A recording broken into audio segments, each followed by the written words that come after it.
Olá, seja muito bem-vindo ao meu canal. Eu me chamo Andrei Salvioni, sou médico urologista e nesse nosso canal você vai encontrar conteúdos na área de sexualidade e também de fertilidade masculina. Claro que se vocês demandarem, a gente vai poder falar também sobre outros assuntos na área de urologia, como cólica renal, cálculo renal, infecção urinária, tumores, como tumores da próstata, problemas para urinar. A gente pode estar comentando outros assuntos aí que for do interesse de vocês. Antes de começar esse vídeo, eu vou te pedir a gentileza de curtir, dar um joinha, colocar um comentário, nem que seja só um joinha, que já nos ajuda a alavancar e que ajuda o YouTube a entender que esse conteúdo é relevante e levar esse conteúdo a outras pessoas que vão se beneficiar com ele. O assunto de hoje é sobre os medicamentos para disfunção erétil ou impotência sexual. Eu vou usar mais o termo disfunção erétil, que ele é mais adequado. Impotência sexual a gente não usa, porque dá uma ideia de falta de força, né? Coisa que não acontece, né? Então, vai valer muito a pena, você vai ver, porque no final desse vídeo eu vou falar sobre qual medicação que eu acho a melhor e por que eu acho melhor. Então, fica até o final que você vai poder também ter essa dica aí que eu vou falar no final desse vídeo. Lembrando que assim, todo o conteúdo que a gente dá é um conteúdo informativo, a gente não está fazendo nenhuma indicação médica.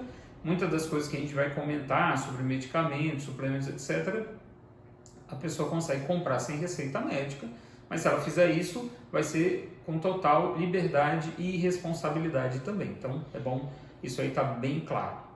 A primeira coisa que a gente tem que saber é definir o que é a disfunção erétil. Quando que a pessoa realmente pode considerar que tem esse diagnóstico. Então, a gente considera que tem disfunção erétil quando, na maioria das vezes, na maioria das relações, a pessoa tem dificuldade, o homem, evidentemente, tem dificuldade de ter a ereção ou manter a ereção durante a relação. Nesses casos, a gente vai excluir os homens que têm dificuldade de manter a ereção depois da ejaculação, porque isso não é fisiológico, digamos assim. Tem homens que conseguem manter, mas não é obrigatório. Por quê? Porque depois da ejaculação você tem uma satisfação sexual e uma diminuição da excitação sexual. Então é natural que você perca a ereção depois da ejaculação. E aí, para quem tem ejaculação precoce, que é outro assunto que a gente também vai trabalhar aqui, já tem alguns vídeos até comentando sobre isso, aí já é outro tratamento, já não serve aqui o que eu vou falar, tá? Diretamente não, tá bom? Então, é bom ter essa distinção, o que é disfunção erétil e o que é ejaculação precoce, porque tem gente que me procura dizendo que tem problema de ereção, mas na realidade o problema é de ejaculação precoce. A pessoa acostumava a conseguir controlar a ereção, a manter a ereção depois da ejaculação e depois de um tempo ela não consegue mais e acha que está com problema de ereção, e não é verdade. Outra coisa também é libido, desejo sexual, interesse sexual, isso é outro capítulo também. A falta de libido, de desejo sexual também atrapalha na ereção, mas não é o assunto que a gente vai comentar agora, tá? São coisas distintas, então só para você poder entender exatamente do que a gente vai falar aqui. Lembrando que no final eu vou comentar com a medicação que eu acho melhor. Muito bem, então tem a definição, sabemos que mais ou menos 30% dos homens, e dependendo da faixa etária, acima dos 70 anos isso vai aumentando, vai chegando a 50%, sofrem desse problema, mas os jovens também sofrem. Aqui a gente não vai lidar com as causas, isso vai ser assunto de outro vídeo, mas é muito comum também que jovens tenham problemas, e muitas das vezes está associado aí à exposição à pornografia, tá? E essas medicações, elas são divididas aí em medicações de uso oral e medicações de uso injetável. Injetável pode ser dentro da uretra, dá até um arrepio, né? Como é que faz isso, né? Ou no corpo cavernoso. O que é o corpo cavernoso? É essas estruturas que a gente tem dentro do pênis. A gente tem dois corpos cavernosos, né? Que eles formam como se fossem dois cilindros, e tem um outro que passa aqui nessa região, que é o corpo esponjoso, onde passa a uretra, que é o canal por onde sai a urina e o esperma, tá? Os corpos os corpos cavernosos é onde é feito a injeção de medicações para ereção, tá? Além da medicação que a gente chama intrauretral, que é dentro do canal, que a gente vai comentar também mais no final do vídeo. Em relação às medicações de uso oral, que a mais conhecida é o Viagra, que foi a primeira medicação oral em comprimido para tratamento de disfunção erétil, como é que elas agem? Elas fazem com que haja um aumento do óxido nítrico dentro dos vasos do pênis. E o que tem o óxido nítrico? O óxido nítrico ele dilata as artérias e essa dilatação das artérias favorece que haja aumento de fluxo de sangue para dentro do pênis. Então, ao aumento de fluxo de sangue, entra mais sangue do pênis, o pênis ele vai aumentando de tamanho e quanto mais ele aumenta, mais ele estica uma membrana que a gente chama de túnica albugínea, essa membrana que é a área externa ali dos corpos esponjoso, principalmente dos cavernosos, quando ele estica ele vai ficando mais rígido. Então quanto mais sangue entra no pênis, mais rígido fica o pênis e a rigidez permite que haja o ato sexual, haja penetração vaginal e o ato sexual consiga se dar e se completar também. Então, a ideia das medicações são exatamente essa, melhorar o mecanismo, facilitar o mecanismo da ereção. Elas não vão aumentar o desejo sexual. Né? Existe uma ideia, a gente vê até em vídeos de que a pessoa toma e começa a ficar com um aumento de desejo sexual, até meio tarada, né? Quase, né? Então, mas isso não acontece por ação direta do remédio, isso não. Mas ela pode acontecer por ação indireta. Por quê? Porque o homem ele tem problema de ereção, ele começa a tomar medicação, sente benefício, percebe que está funcionando e que agora ele consegue ter relação e aí ele fica mais animado, aumenta a libido, porque antes estava desanimado. Né? Inclusive, esses problemas sexuais são uma causa frequente de queda de libido. Começa a ter problema de ereção, a pessoa começa a ficar desanimada. E para piorar, muitos homens que têm problema de ereção vão procurar satisfação sexual sozinhos, com pornografia, masturbação, e aí que diminui mesmo a libido, o interesse de estar tendo relação com a sua parceira. Então, muita atenção a isso, ter cuidado para não cair nesse ciclo vicioso, tá bom? Então, a medicação não vai atuar no desejo sexual diretamente, vai atuar no mecanismo de ereção. Isso acho que ficou bem claro. Agora a gente vai passar aqui para as contraindicações, né? Quem que pode usar? Quem que não pode usar, né? Para ser mais exato. Então, quem tem alergia, evidentemente, se tem alergia aos componentes da fórmula, não vai poder usar. Também quem tem problemas cardíacos, não que é proibido, mas tem que estar adequando o uso com o cardiologista. Então, se você tem um problema cardíaco, ou uma hipertensão grave, ou o contrário, você usa remédio para pressão, a pressão já fica assim, de normal para baixa, tem risco de você usar e a pressão cai mais. Por quê? Porque ele tem esse mecanismo de dilatar os vasos. Ele dilata os vasos do pênis, a princípio era para dilatar só os vasos do pênis, mas o remédio, ele não sabe onde que vai agir, né? Aquela história que uma vez eu ouvi engraçada, né? Que perguntaram, como é que a dipirona sabe onde que está a dor? Né? É interessante, ela não sabe onde está a dor, né? Ela não sabe, ela vai agindo para todo lado, né? O sangue, onde o sangue vai levando, ela vai agindo. Tem dor no dedo, ela chega no dedo, tem dor na bexiga, ela chega na bexiga, tem dor na cabeça, ela chega lá, né? E digamos que a medicação para ereção também tem mais ou menos isso, né? Ela age principalmente no pênis, mas há outros lugares que ela age, por isso que tem também os efeitos colaterais que eu já vou comentar. Então, tem problema cardíaco? Eu tenho problema de pressão, está proibido? Não, só o problema de pressão não está proibido usar. Mas é sempre bom verificar, né, com o médico. Por isso que assim, eu não estou falando para você usar, é para você entender e entender como é que funciona, quais são, né, até para poder conversar com o médico, às vezes trocar uma ideia e conseguir definir qual que é o melhor tratamento, tá bom?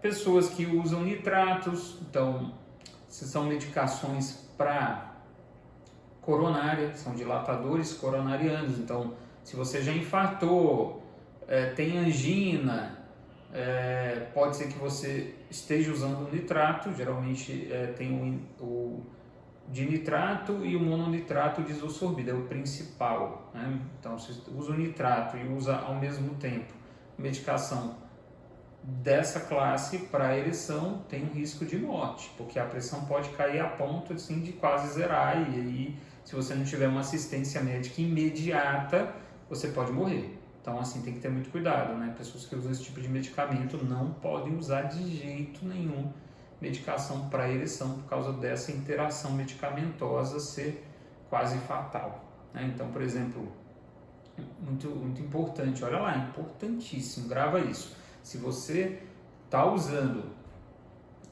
você usa medicação para ereção e por acaso você vai ao hospital com uma suspeita de infarto, está com dor no peito, ou uma falta de ar e de repente uma dor no braço e há uma suspeita de que realmente você esteja infartando, avise para o médico que você toma esse tipo de medicação para ereção. Por quê? Porque tem uma grande chance de ele querer te dar um nitrato.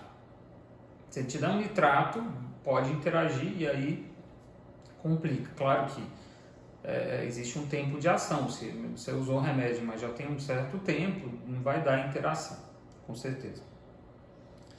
Então essas pessoas também com doença renal grave, doença do fígado grave, tem que verificar com seus médicos para ver se pode tomar, qual dose tomar, porque às vezes tem que fazer um ajuste de dose, então é importante isso também. Mas não é que não está proibido, tem que ver qual grau que tem de problema do fígado. Mas eu tenho só gordura no fígado.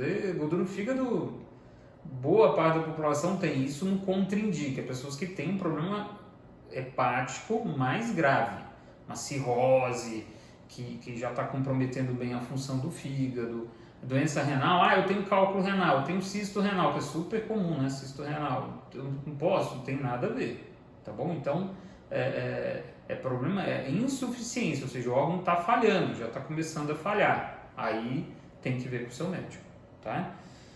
Efeitos colaterais, né? Quem já tomou, muitas vezes já teve, porque os efeitos são muito comuns. O principal efeito colateral é dor de cabeça. Dor de cabeça é mais de 10% dos casos. Então, dor de cabeça é comum por causa que elas são vasodilatação, vasodilata lá na cabeça, acaba dando dor de cabeça. Pode ter dor muscular, aonde? Principalmente nas costas e nas pernas. E muitas vezes assim, a gente tem que trocar o remédio, tem que suspender porque a dor é insuportável. Tem gente que tem muita dor mesmo e não dá pra gente insistir com a medicação. É muito comum também ficar com o rosto vermelho, a gente chama de rubor facial. Comum também o nariz entupir, vocês vão sentir que entope um pouco o nariz, mas é sempre assim, são efeitos temporários, tá? Outro efeito muito comum, e que esse eu até me preocupo um pouco mais quando eu passo com meus pacientes, é quando tem taquicardia. Porque como existe essa dilatação dos vasos, existe uma tendência, não quer dizer que vai acontecer, mas existe uma tendência da pressão cair um pouco. Sempre que a pressão cai, o que o corpo faz? Estimula o coração a bater mais rápido para conseguir vencer essa pressão baixa. Então, o coração acelera. Sempre que a gente tem o coração ele aumenta a sua atividade, ele também aumenta a necessidade de sangue para ele, porque ele está trabalhando mais. Se for um coração que já está mais ou menos capengando, existe risco de dar algum problema. Então, uma pessoa que é muito sedentária, obesa, fuma, diabética, hipertensa mal controlada, ou seja, toma remédio para pressão alta e não é uma pressão bem descontrolada, procure seu médico antes de tomar remédio. Porque eu vi que o fulano lá, vizinho meu, tomou e morreu. Pode ser por causa disso. Por quê? Porque teve efeito colateral, o coração não aguentou. Ou superdose, muitas vezes é isso. A pessoa toma doses assim, cavalares, porque não está tendo efeito, aí quer aumentar ou quer ter mais efeito, toma uma dose que não é indicada e tem um efeito colateral ali por conta mais intenso, né? Efeito colateral mais intenso. Lembrando que o ato sexual é uma atividade física. Então, se você está contraindicado para você fazer atividade física, provavelmente está contraindicado também você ter um ato sexual. Mas isso aí tem que conversar com o médico, né? Caso a caso, né? Ver o seu caso direitinho. Importante também que, assim, em hipótese alguma, a gente deve tomar esse tipo de medicação com finalidade recreativa, né? Eu vou tomar para garantir, vou sair para uma balada, vou para um show, vou para alguma coisa lá, de repente encontro uma moça lá e aí vou ter relação, eu tomo já para garantir não falhar. Isso é um grande problema, que vai criando uma dependência psicológica. Né? Essa dependência psicológica vai acontecendo porque você sempre toma antes de ter a relação, e aí quando você não tiver, você vai ter medo de falhar, e esse medo de falhar já atrapalha, né? Infelizmente, né? Você ter medo de falhar já é um fator para você falhar, infelizmente é assim. Se o psicológico não está legal, se você não está confiante, você já... Porque ainda mais uma relação casual, que você já tem um problema ali de não ter uma parceria, de não ter um afeto, né? Um afeto mútuo, aí você já começa perdendo. Ainda tem mais essas questões, a chance de você falhar é maior. Eu sempre recomendo, tenha relações com a pessoa que você escolheu para a vida toda, porque a chance de você ter problema é bem menor, porque tem um vínculo afetivo. Se dessa relação vier um filho, esse filho vai ser muito bem-vindo, porque ele chega no lar que tem segurança, tem estabilidade, você praticamente zero a chance de pegar qualquer tipo de DSTs, né? Vamos fechar esse parênteses. Então falamos dos efeitos colaterais. Agora vamos falar das medicações propriamente ditas, né? Então, medicação local, que você, tipo, pomada, gel, cremes, não existe nenhuma com efeito na ereção, tá? Se vocês encontrarem alguém vendendo, e tem gente que vende, a gente sabe disso, né? Pomadas, cremes, spray local, estou dizendo para uso no pênis, que vai ter efeito na ereção. Isso é propaganda enganosa. Não existe. No Brasil não tem. Existem estudos aí, mas por enquanto não tem nada, tá? Nada disponível comercialmente, tá? Então, muito importante isso. Próxima etapa são as medicações de uso oral, que é a maioria que vocês já conhecem, né? Vamos falar assim, o mais conhecido é a sildenafila, que o nome comercial da marca principal é o Viagra. A dose dela é de 25 a 100 miligramas, né? Nunca começar com 100 miligramas, pelo amor de Deus, porque a dose máxima, se você tiver um efeito colateral, com 25, com 100 você vai ter 4 vezes mais. Então, muito cuidado. Então, de 25 a 100 miligramas, a dose máxima é 100 miligramas. O tempo a maioria dessas medicações você pode considerar que ela começa entre 30 minutos a 1 hora. Não é tão rápido, mas tem gente que percebe um efeito mais rápido. Aí é aquela história, né? A medicação, você toma, tem absorção até ela chegar num pico de concentração ali, demora um pouquinho. Então, nesse pico de concentração que você está com o efeito máximo, você não vai perceber a ereção. Essa é a verdade. Você não acha que vai tomar e ficar deitado assim, né? E achar que o pênis vai crescer ali sozinho. Não vai. Precisa ter um estímulo, precisa ter excitação sexual. Inclusive, para quem não tem problema de ereção. Se você não tem problema de ereção, você precisa de excitação sexual para ter a ereção.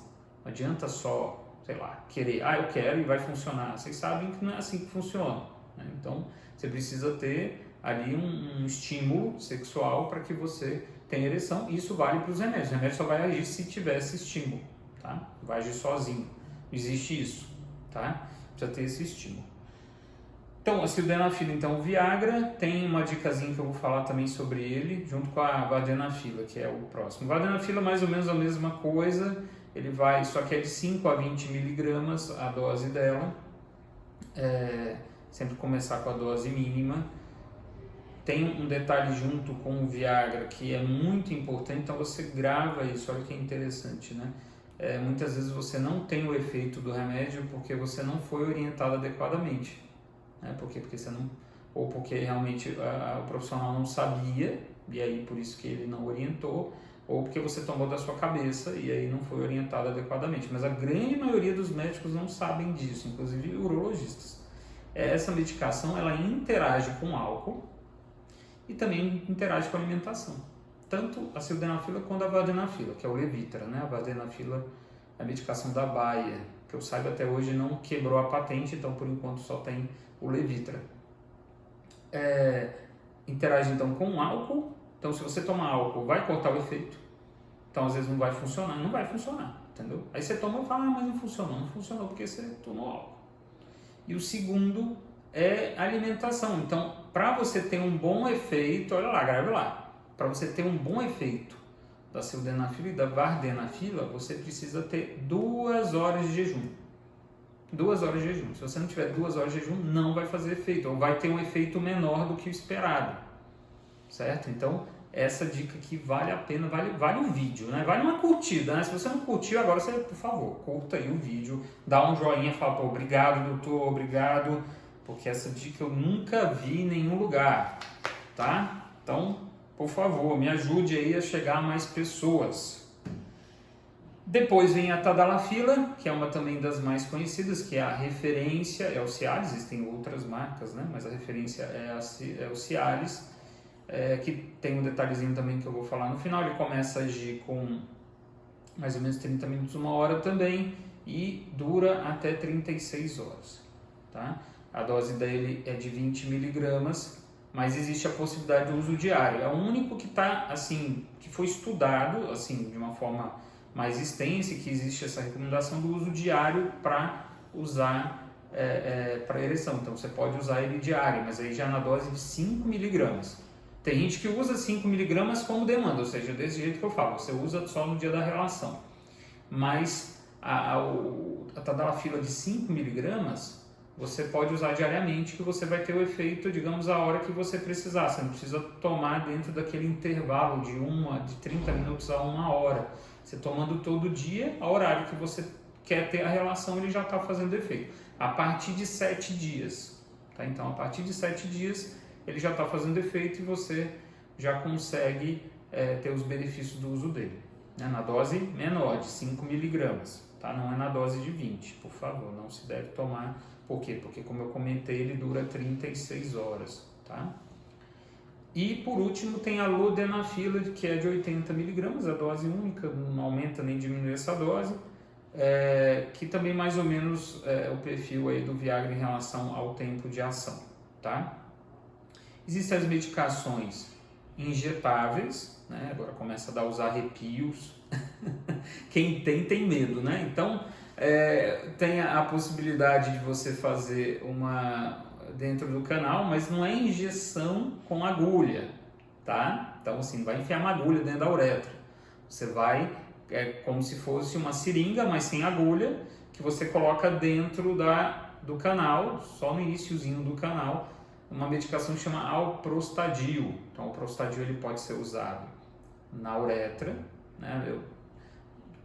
Tem um efeito melhor do que as medicações orais.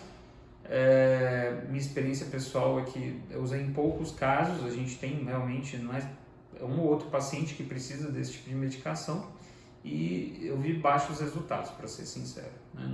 Os resultados não foram bons. Mas assim, está descrito, é uma opção. Tá? Existem as medicações injetáveis intracavernosas, que você vai aplicar, aí sim, com agulha no pênis. É uma agulha bem pequena, fina, uma agulha que se usa também para aplicar insulina. Então, assim, uma agulha fina dá uma dor, dizer que é indolor não é, mas é uma dor bem pequena.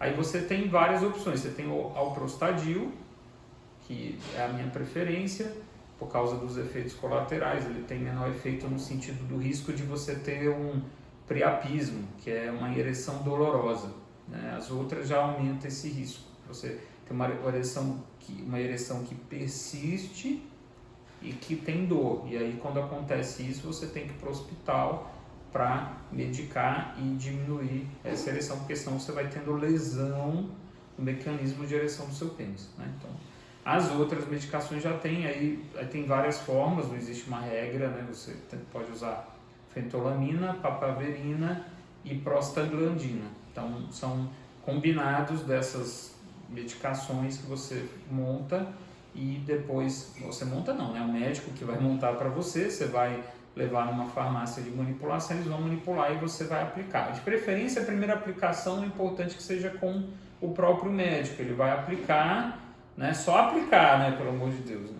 Então, vai aplicar e vai observar se vai ter algum resultado, né? Isso vale para todas essas injetáveis, né? Vale a pena. Por quê? Porque aí o médico ensina para você onde você vai aplicar, quais os cuidados que você vai ter, tanto na hora de aspirar a medicação, quanto no local da aplicação, então os cuidados, etc, né? Então é interessante. Também a dose, né? Você testa uma dose menor, depois se você vê que não deu efeito, aumenta a dose. Então é interessante que a primeira aplicação seja feita dentro do consultório com o seu urologista, tá bom?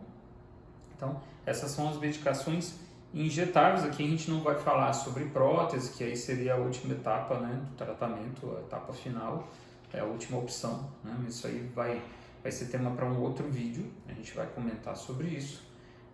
E agora eu vou falar para vocês qual a medicação que eu tenho de escolha. Para mim, a minha medicação de escolha é a tadalafila.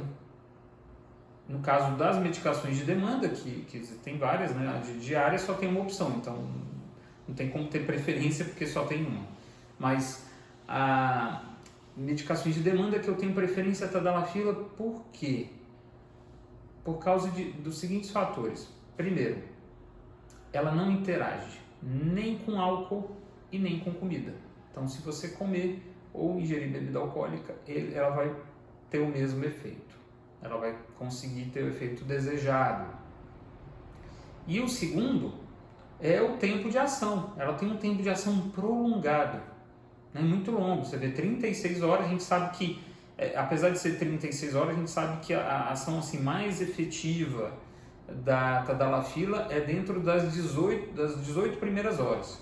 Então, mesmo assim é muito longo, né? Se você comparar com as outras, ninguém concorre com a tadalafila nesse sentido. Então a tadalafila realmente ela tem uma vantagem muito grande em relação às outras medicações por conta desses dois fatores.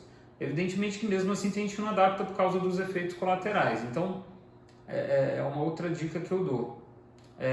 Só voltando aqui para a gente fechar a tadalafila. Então, como ela tem um tempo de ação prolongado, muitas vezes você imagina que à noite você vai ter relação, você pode tomar de manhã, você não precisa esperar chegar perto lá do horário da relação, você pode tomar bem mais cedo, pode tomar na hora do almoço, pode tomar algumas horas antes, que ele vai estar fazendo efeito naquele período da noite que você acredita que vai ter a relação.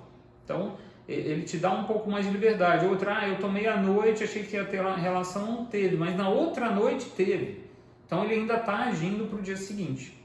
Então ele tem uma vantagem bem interessante dessa medicação. Como falei, tem pessoas que não adaptam nem com ele nem com os outros, né? Então o que a gente sugere quando não há adaptação? Vá trocando as marcas, né? Então, porque existem várias marcas no mercado, vários laboratórios que produzem e não são iguais. Assim como, olha, isso é interessante, ó, mais um, se você não deu like, agora você pode dar um like. A mesma coisa em relação, por exemplo, à farinha de trigo, né? Fala aí para uma pessoa que trabalha com bolo, né? Pessoa que faz bolo, né? E pergunta para ela se toda farinha de trigo é igual. Ela vai dizer que não, porque eu só faço com essa farinha aqui X, né? Da marca X, eu não faço com outra não, porque não serve para mim, porque não é boa, porque não tem qualidade. Farinha de trigo, é tudo farinha de trigo. Você pode colocar aí 10 marcas, é tudo farinha de trigo. É tudo igual? Não é tudo igual. Café, é tudo café, mas não é tudo igual. Não é verdade? Né? Mas tem a mesma torra, mas não é o mesmo café. Né? Medicação, mesma coisa, não é tudo igual. É tudo tadalafila, por exemplo, mas cada uma é de um jeito. Então, vale a pena às vezes fazer os testes, trocar o laboratório que produz ou a marca. Isso vale para a sildenafila, as outras duas já não tem jeito, né? Nem a vardenafila, nem a lodenafila. A gente também já teve a udenafila, mas ela a princípio não está sendo mais comercializada no nosso país. Parece que o laboratório parou de produzir, então não sei quais motivos, mas era uma outra opção que tinha e não está mais aí no nosso mercado, tá? Então, espero que você tenha gostado desse vídeo. Não esqueça aí de dar o seu like, de fazer um comentário, até se o comentário for no sentido aí de sugerir algum tema, alguma coisa para a gente falar, vai ser de muita valia, porque a gente vai poder usar isso aí para produzir novos conteúdos para vocês. Se você tiver interesse, abaixo ali da descrição do vídeo a gente vai estar falando com vocês, tem os nossos cursos, tem a possibilidade de você marcar uma consulta se você estiver precisando, os nossos suplementos naturais e também o nosso perfil no Instagram, que tem muito conteúdo lá também para você aproveitar. Foi bom estar com você hoje, Fiquem com Deus e um forte abraço.